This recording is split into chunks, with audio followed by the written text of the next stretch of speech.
Have you been shut in with God in a secret place recently? I had that song come to my heart this morning, and I want to share that as our thought for today. Shut in with God in a secret place. There in the spirit, beholding his face, gaining new power to run in this race. How I love to be shut in with God. I love that old song. So it came to my heart and mind today. And I was thinking about when we're shut in that place, that secret place, it's with him, and we gain new power to keep running in this race of life. Psalm 91:1, he that dwelleth in the secret place of the Most High shall abide under the shadow of the Almighty. Jesus was passionate about prayer. He withdrew to spend time alone. David was passionate about prayer, and the Psalms are a lot of times prayers unto God. So the heart of Jesus and the leadership that he did was about prayer. In the garden, there was prayer. He longs for us to come to be in communion with him. Psalm 18:6, in my distress, I called unto the Lord and cried unto my God. He heard my voice out of his temple, and my cry came before him, even into his ears. And I was thinking about beholding the face of God, shut in with God in a secret place, there in the spirit, beholding his face. Okay. So I thought about Moses. Exodus 35:9. And it came to pass, as Moses entered into the tabernacle, the cloudy pillar descended and stood at the door of the tabernacle.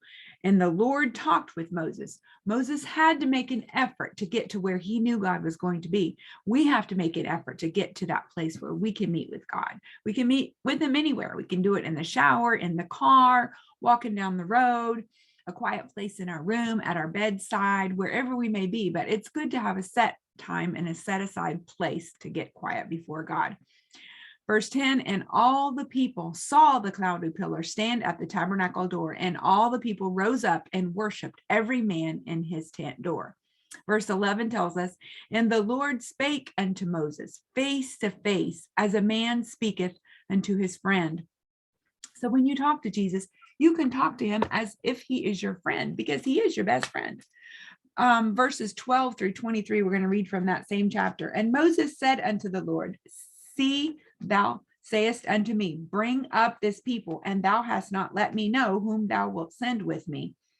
Yet thou hast said, I know thee by name, and thou hast also found grace in my sight. Now therefore, he's saying unto God, I pray thee, if I have found grace in thy sight, show me now the way that I may know. And that's what we have to do. We have to go to God, be in that quiet, secret place so that we'll know how we're to go, which direction to take next, that I may find grace in thy sight and consider that this nation is thy people. He was in a great leadership position and he needed direction from God. And he said, God said to him, my presence shall go with thee, and I will give thee rest. Wow, that's just what we need. We need his presence to go with us.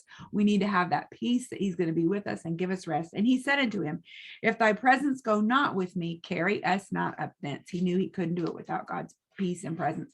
For wherein shall it be known here that I and thy people have found grace in thy sight? Is it not in that thou goest with us, so shall we be separated, I and thy people, from all the people that are upon the face of the earth?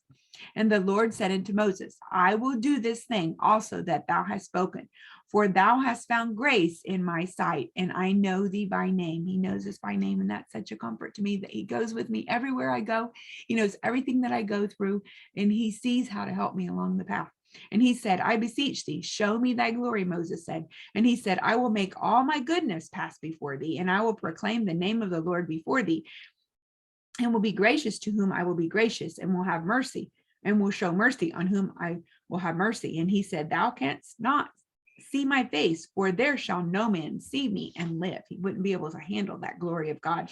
And the Lord said, behold, there is a place by me, and thou shalt stand upon a rock. There we are with that rock again. And it shall come to pass, while my glory passeth by, that I will put thee in the cleft of the rock, and I will cover thee with my hand while I pass by.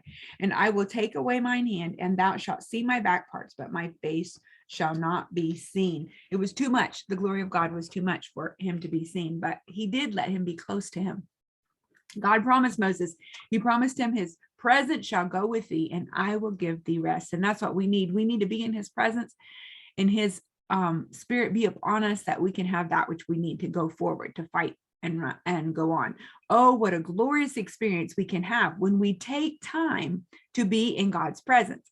He can speak to us through his word, a song, many ways. Our time in his presence gives us power to continue to run in our race of life, both in the spiritual, physical race, both the physical race and also in the spiritual race. He gives us that power. Acts 1:8 says, but ye shall receive power after that the Holy Ghost has come upon you, and ye shall be witnesses unto me, both in Jerusalem and also in Judea and in Samaria and to the uttermost part of the earth. We have to get in his presence so that we can have that power.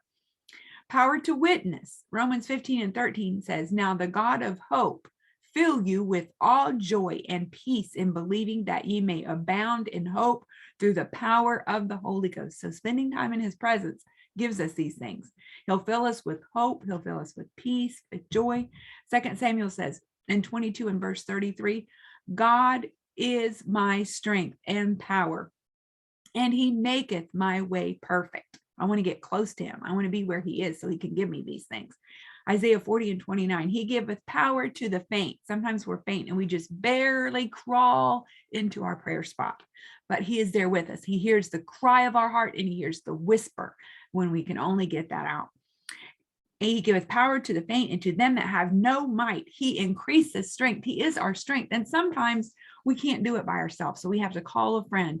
We have to call someone that cares about the things of God along with us and say, okay, I'm here. Please help me. I am too tired. I am too weak to do this myself. I need you to pray for me, pray with me. And just like the man whose friends brought him unto Jesus, we can bring one another to Jesus, and we can surround each other with prayer and know that God is there to help us.